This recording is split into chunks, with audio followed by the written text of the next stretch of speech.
So the problem is asking us to find the velocity and the acceleration at a series of points.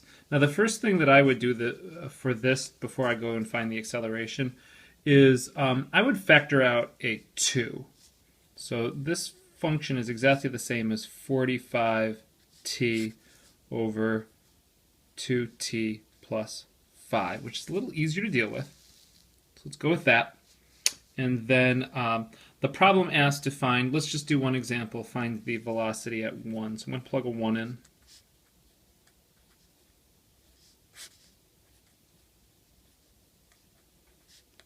So we get 45 over 7, which would be the same as 6 3/7, let's say, meters per second. Okay, so we know the velocity. Now let's also find the acceleration. The acceleration is the derivative of the velocity.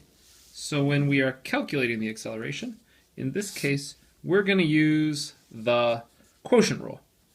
So we had a 2t plus 5 in the denominator. That's now squared. Bring it up. Multiplied by the derivative of the numerator, which is 45, minus the numerator, which is 45t, multiplied by the derivative of the denominator, which would be 2. So that's going to simplify down to give us, let's see, that's a 90t and then minus a 90t. So those cancel out. And then here we've got 45 times 5, which is going to give us 225 over t squared plus 5 squared.